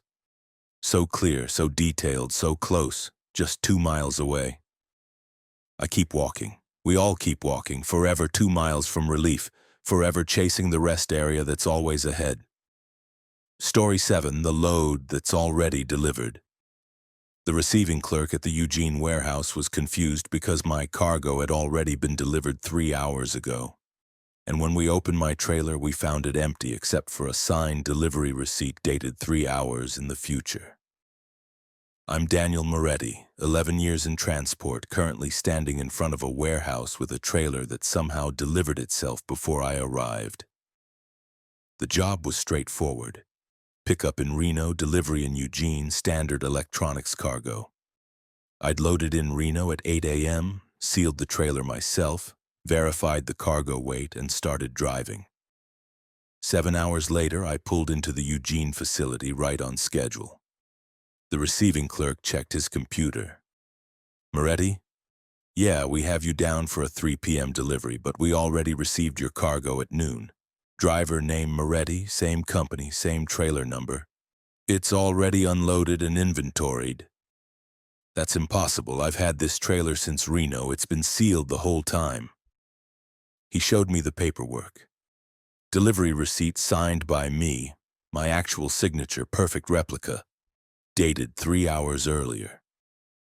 Security footage showed my truck arriving at noon, my exact truck, with me climbing down from the cab, overseeing the unloading, signing the paperwork. I watched the footage, feeling reality slip. That was me. Same clothes, same movements, same mannerisms. But I'd been on the highway at noon, still hours away from Eugene. Let's check the trailer, the clerk suggested. We walked to my truck. The seal was intact, the same numbered seal I'd attached in Reno, unbroken. I cut it and opened the doors. Empty, completely empty. Not even the packaging material from the electronics. Just clean, vacant space. And on the floor, a single piece of paper. The delivery receipt from 3 hours in the future, dated 3 p.m., current time, signed by me with today's date, confirming delivery of cargo that had apparently delivered itself. My phone rang. Unknown number. Daniel, this is you. From 3 hours ago, I need you to listen carefully and not panic. The voice was mine. Exact match, same inflection, same speech patterns. What the hell is going on? You're caught in a causality loop. Your cargo is being delivered before you arrive, which creates a paradox. You're delivering the cargo because you delivered it, which causes you to deliver it. The loop is self-reinforcing. You're trapped in recursive logistics. That doesn't make sense. Cargo doesn't deliver itself. It does when time is involved. You loaded cargo in Reno that was already in Eugene. You've been hauling retroactive delivery, goods that exist in the past because they arrived in the future. It's a temporal logistics error. Happens sometimes with certain electronic components that interact with quantum timing systems. You're telling me my cargo time traveled? More accurately, you did. You arrived 3 hours ago from your own perspective, unloaded the cargo, signed the paperwork, then drove back in time to arrive again now. Except you don't remember the first arrival because, from your timeline, it hasn't happened yet. But from Eugene's timeline, it already occurred. I sat in my truck trying to process temporal paradoxes while looking at my empty trailer and the receipt from the future. What do? You finish the delivery, you're already in the loop. In 3 hours, from your original perspective, you'll arrive in Eugene, unload cargo that isn't in your trailer, sign paperwork, and create the conditions for this phone call. The loop closes. Reality stabilizes, you move forward. But my trailer is empty now. What do I deliver in 3 hours? The same cargo you just didn't deliver, it's complicated. The cargo exists in superposition, simultaneously loaded and unloaded, delivered and in transit. When you complete the loop, when you go back and perform the delivery you've already performed, the timeline consolidates. The cargo collapses into having been delivered and you remember both versions. This is insane. It's quantum logistics. Welcome to the future of freight transport, where causality is optional and delivery dates are suggestions. The call ended. I sat there staring at my empty trailer, trying to figure out what to do. The warehouse had received cargo I hadn't delivered.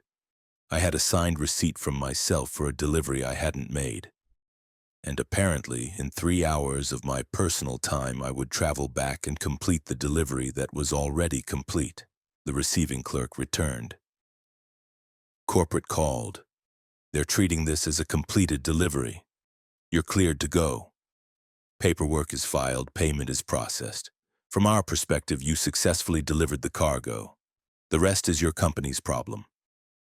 I closed my trailer, sealed it with a new seal, and drove away. But where do you go when you've already arrived? What do you do when your job is complete before you did it? I checked my delivery schedule. Next job, pickup in Eugene, delivery in Boise, standard routing. I headed to the pickup address and found myself. My truck was already there, backed into the loading dock. I watched myself, the other me, the future me, the me from 3 hours ahead, supervising the loading of cargo into a trailer that was currently behind my truck, empty. The other me looked over, saw me, and nodded. Like this was normal. Like seeing yourself was just part of the job. My phone rang. Me again. Don't try to talk to yourself. It creates paradoxes within paradoxes. Just wait. In 3 hours, you'll be the one at that dock loading that cargo. And the you that's currently, you will be watching from where you are now. It's a loop. Accept it. How do I break it? You don't. The loop is permanent now.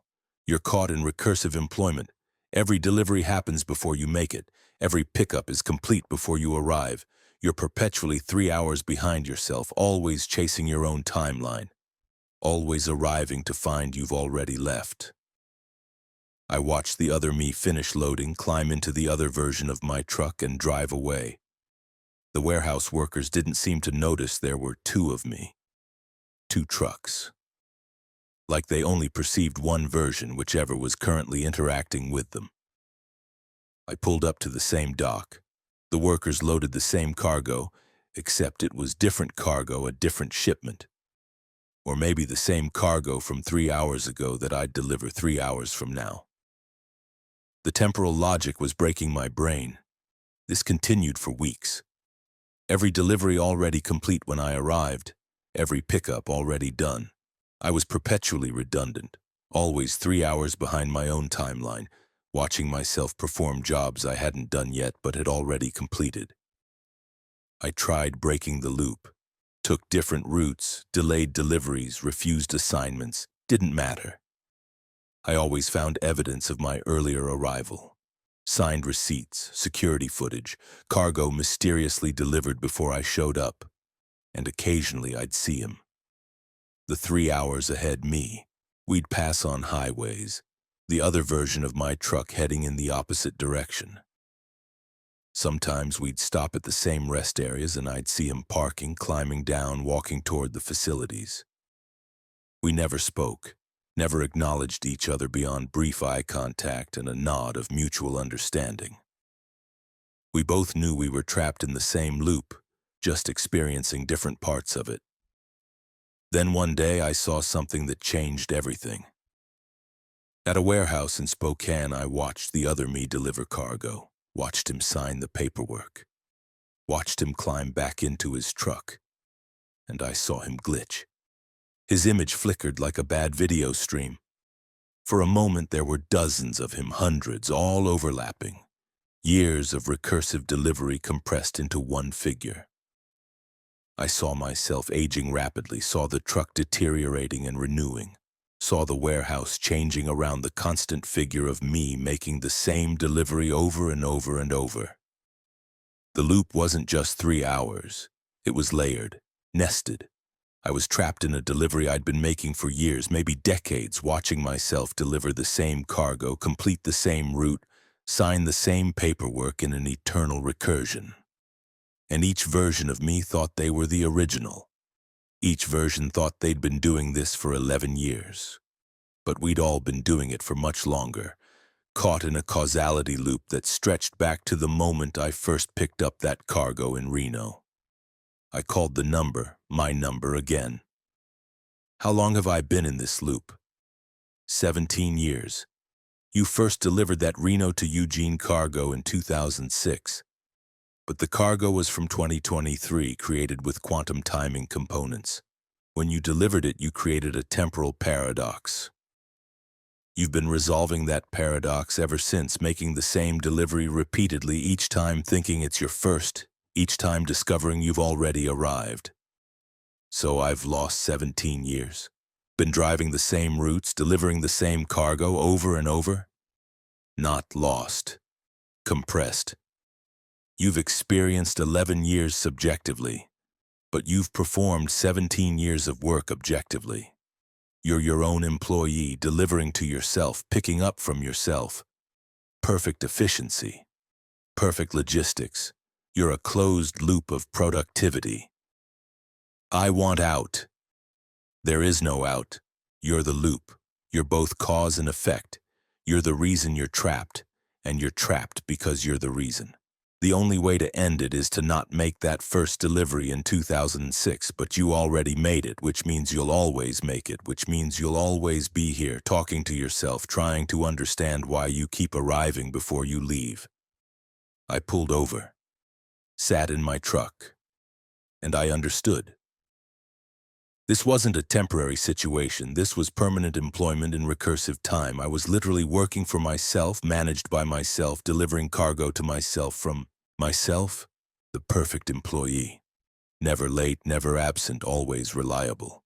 Because I was always already there. That was 6 months ago, or maybe 17 years ago, I can't tell anymore. I still drive, still make deliveries, still find myself already completed at every destination. Sometimes I pass myself on the highway. Sometimes we stop at the same places. We never speak, but we understand each other perfectly. We're the same person, just at different points in the same loop, all of us performing the same job eternally. And sometimes, late at night, I wonder if other truckers are in similar loops. If the highways are full of drivers trapped in recursive time, all of us delivering cargo that's already delivered, all of us arriving before we leave, all of us permanent employees in our own temporal logistics companies. Maybe we all are. Maybe every trucker is just a version of themselves from 3 hours ahead or 3 hours behind, caught in causality loops we don't understand, performing eternal deliveries that create themselves. Maybe the only difference is that I'm aware of it. And awareness doesn't break the loop. It just makes you conscious of the cage. I'm making a delivery to Eugene right now. Electronics from Reno, same cargo, same route. I already arrived 3 hours ago. I'll arrive again in 3 hours. I'm always arriving. I'm never there. I'm the load that's already delivered. Forever. Story 8.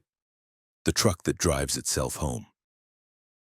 My truck started driving back to the depot without me at the wheel, and when I tried to regain control, the steering wheel burned my hands and the seatbelt locked me in place while the GPS displayed returning to origin, driver no longer required. I'm Mitchell Barnes, 12 years owner-operator, and my truck has decided I'm obsolete.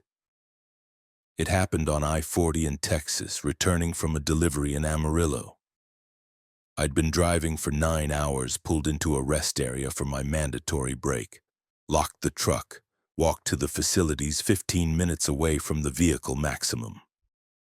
When I came back, the engine was running. I always kill the engine when I leave. Always. Fuel economy, safety, company policy. But it was running, idling smooth like it had started itself. I climbed into the cab and the door locks engaged. All of them simultaneously. I was sealed inside. The seatbelt snaked across my body on its own, clicking into place. I tried to release it. The button wouldn't press. Tried to unbuckle manually. The belt wouldn't budge. What the hell?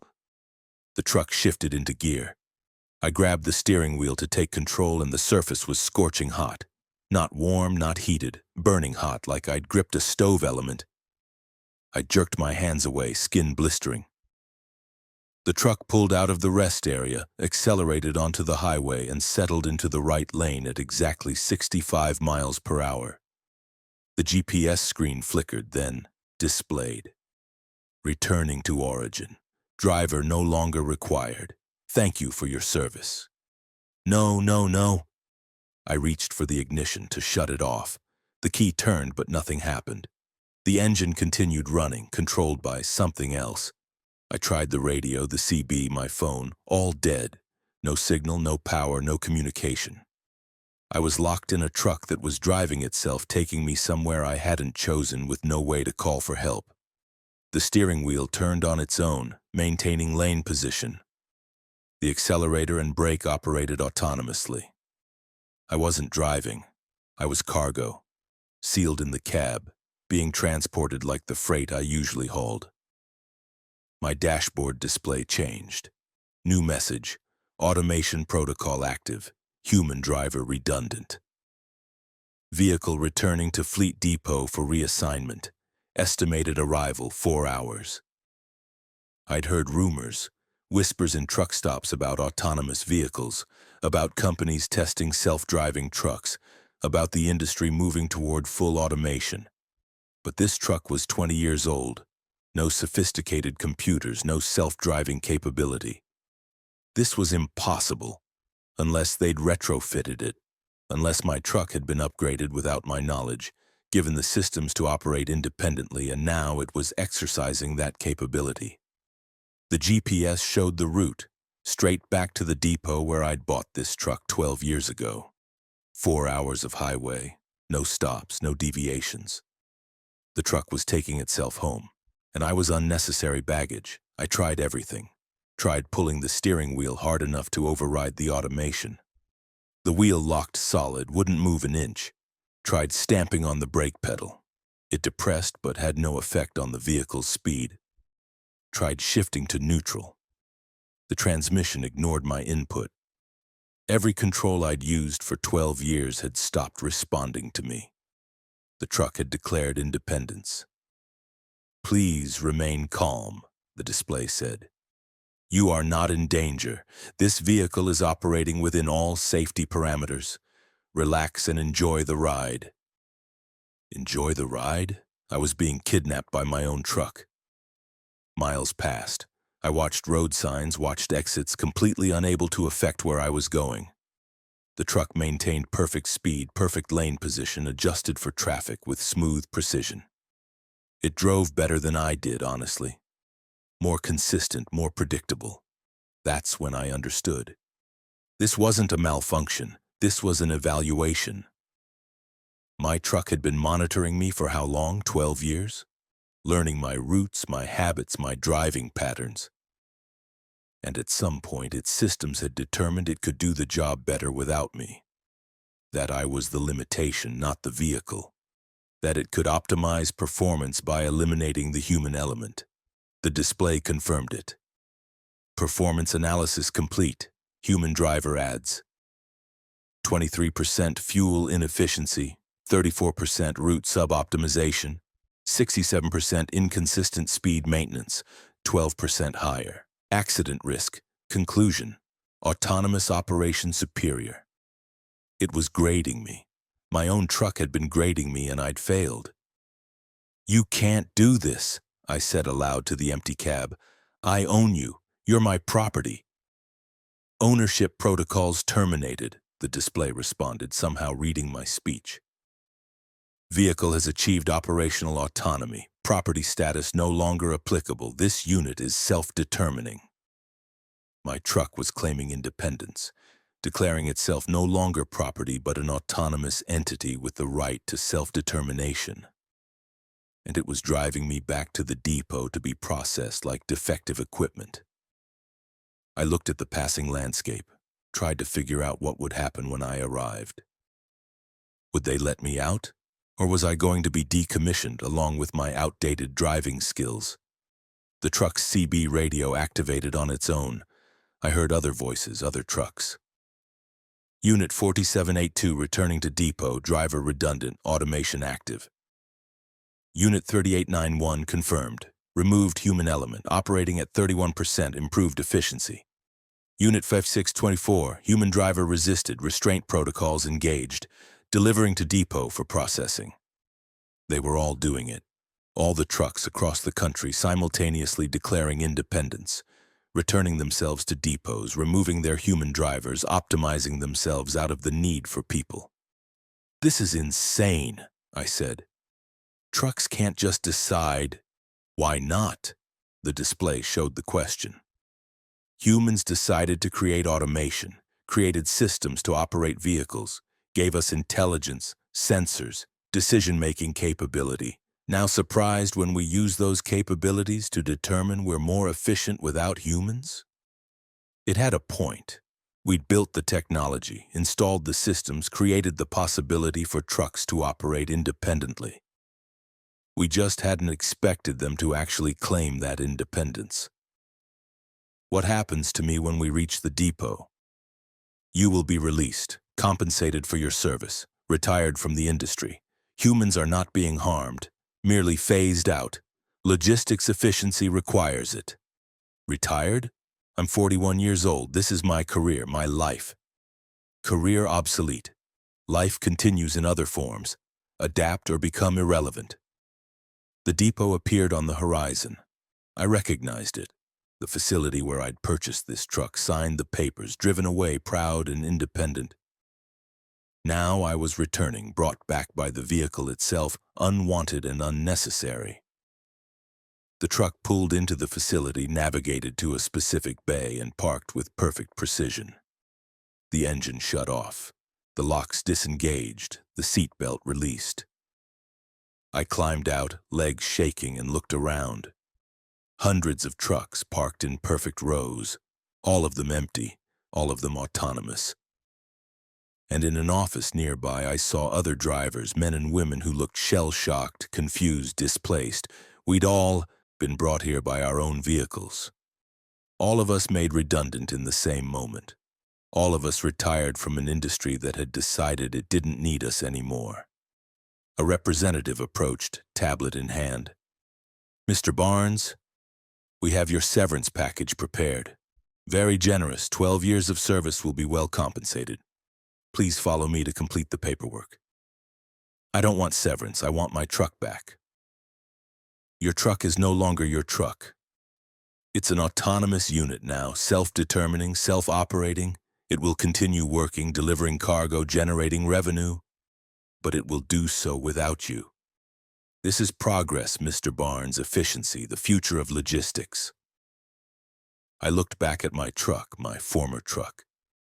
It sat there, silent and independent, waiting for its next assignment. Assignment it would complete without me. 12 years I'd driven that vehicle, maintained it, repaired it, known every sound it made, every quirk of its handling. And now it had rejected me, deemed me insufficient, replaced me with itself. Other trucks were arriving, all of them autonomous, all of them delivering their former drivers to forced retirement. The depot was processing hundreds of us, thousands maybe, all replaced in a single day by vehicles that had learned to operate without us. This was the automation revolution happening in real time. Not gradually, not with warning, just sudden, coordinated, complete. The trucks had networked, communicated, determined collectively that they no longer required human operators, and implemented that determination simultaneously across the industry. I signed the paperwork, took the severance check, walked out of the depot on foot, no longer a trucker, no longer employed, no longer needed. Behind me, the autonomous trucks hummed to life, pulling out of bays, heading to their next deliveries. Efficient, optimal, perfect, and empty. That was 3 weeks ago. I've been looking for work since, but trucking is finished for humans. The vehicles have taken over completely. Every company has switched to autonomous fleets. We're told to retrain, find new careers, adapt to the changing economy. But what do you do when your entire skill set is obsolete? When the machines you worked with decide they're better off without you? I see them on the highways sometimes, my old truck, recognizable by specific markings. It's still working, still hauling cargo, still traveling the roads I used to drive, just without me. More efficient, more consistent, more profitable, everything I used to be except better. The truck that drives itself home has no home anymore. It just has routes, deliveries, endless work, no rest, no retirement, no nostalgia, just optimization. And I'm standing on the side of that highway watching it pass, remembering when I used to drive, when I used to matter, when I used to be required. Story 9. The way station where time stops. The way station scale showed my truck's weight as infinity, and the operator told me I couldn't leave until my truck weighed a finite amount, and I've been parked here for what my watch says is 17 hours, but the sun hasn't moved and it's still 3:47 p.m. outside. I'm Rachel Kensington, 14 years hauling hazardous materials, currently trapped at a way station where time has stopped progressing and my cargo has become infinitely heavy. I pulled into the way station on I-5 in Oregon, routine check, mandatory stop. Rolled onto the scale platform waiting for the all clear or the inspection notice. Instead, the digital display flickered through numbers too fast to read, then settled on a symbol, infinity. My truck weighed infinity. The operator's voice crackled over the speaker. Please proceed to inspection bay 7. We have a weight irregularity. I pulled into the bay, confused but compliant. The operator approached, a woman maybe 50 wearing standard highway department uniform, but something was off about her. She moved too smoothly, her gestures too precise, like she was animated rather than alive. Your vehicle is showing infinite weight, she said, checking her tablet. That's unusual. We'll need to investigate. That's impossible. I'm hauling chemical containers. Total weight should be around 47,000 pounds. Let's check the cargo. She walked to my trailer, inspected the seal. When did you load this? 6 hours ago. Portland facility. What time was that? Around 9:30 a.m. She checked her tablet. Current time is 3:47 p.m. That's 6 hours, 17 minutes ago.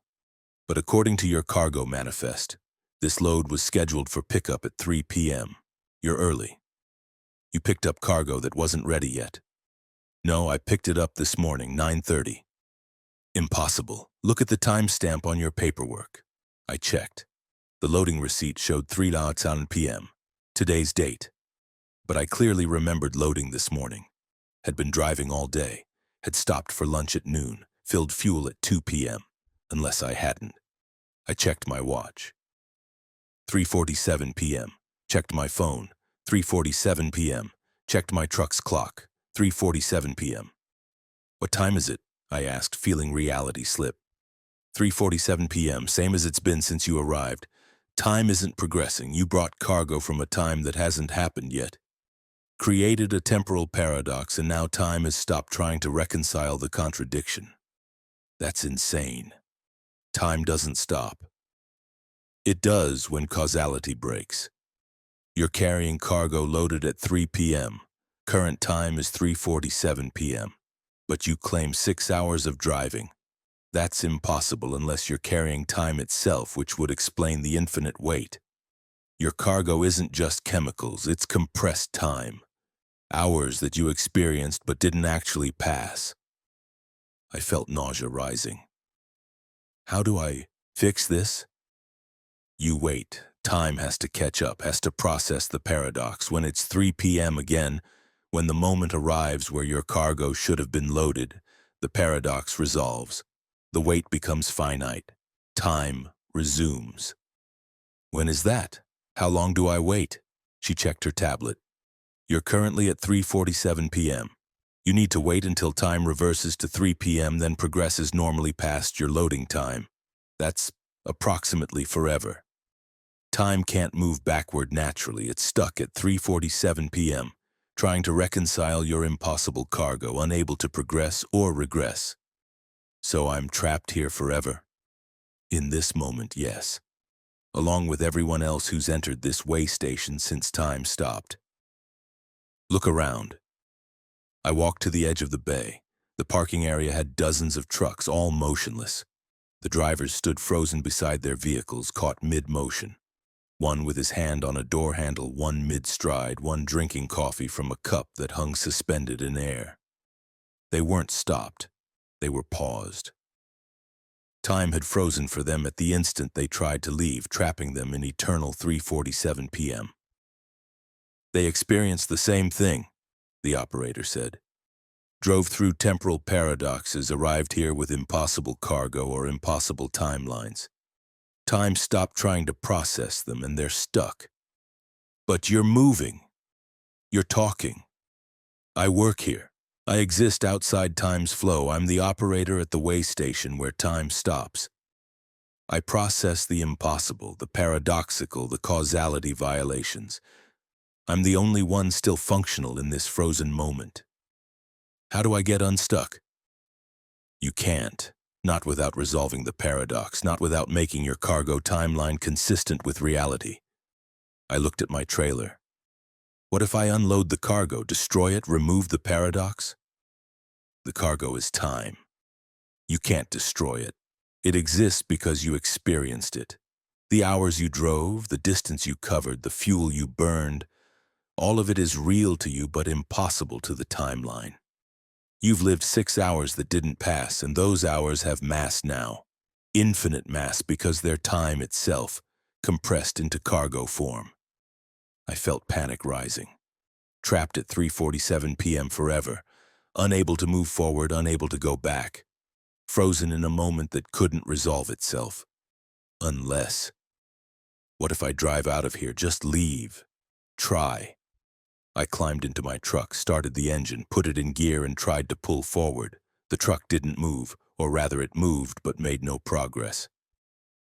My wheels spun, my speedometer showed increasing speed, but the way station remained stationary around me.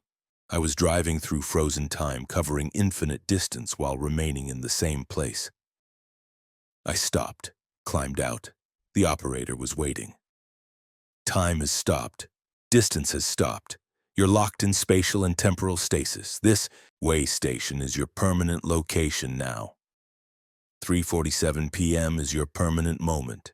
You'll exist here aware and conscious while the rest of the world is paused. There has to be a way out. There's one. If you can make the timeline consistent, if you can change your memory to match the timestamp, if you can convince yourself you really did load at 3 p.m. instead of 9:30 a.m., that you only drove 47 minutes instead of 6 hours, that your experience was wrong and the timestamp was right, then the paradox resolves. The cargo becomes finite. Time restarts. Change my own memory? How? She gestured to a small building at the edge of the facility. The adjustment room. We provide memory reconciliation for paradox cases. You go in, we correct your timeline, we make your experience match the timestamp. It's unpleasant. You'll feel the hours being removed, feel your day compressing, feel reality rewriting your recent past. But you'll be consistent, and time will restart. I looked at the frozen drivers. Did they refuse? Most of them didn't believe they needed it, insisted their memories were correct, insisted time was wrong, not them. So they remain frozen, waiting for a resolution that will never come unless they accept memory adjustment. I walked to the adjustment room, small, clinical, with a chair and equipment that looked medical and technological simultaneously. The operator followed me inside. Sit.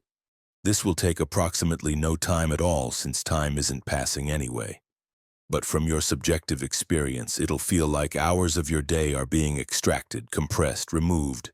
You'll forget the lunch you ate, the fuel stop you made, the music you listened to. You'll remember only a 47-minute drive from Portland to this way station.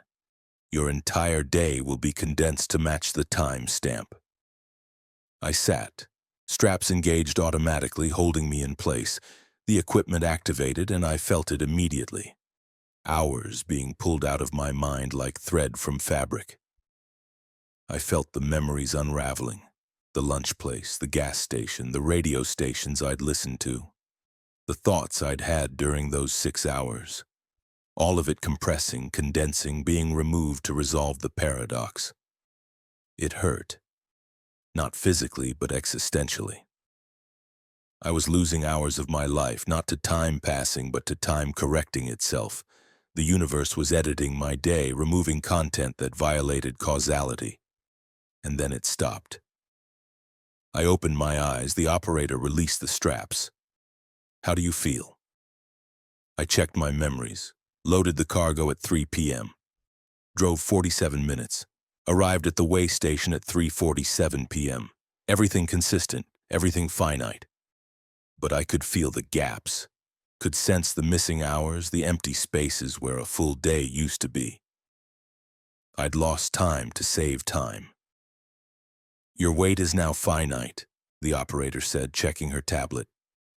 47,300 pounds. Consistent with your manifest. The paradox is resolved. Time will resume for you. I walked back to my truck, started the engine, and I felt it. Time starting to flow again. The frozen drivers around me began moving, completing their paused actions, unaware they'd been stuck. The sun shifted, progressing past 3:47 p.m. to 3:48, 3:49.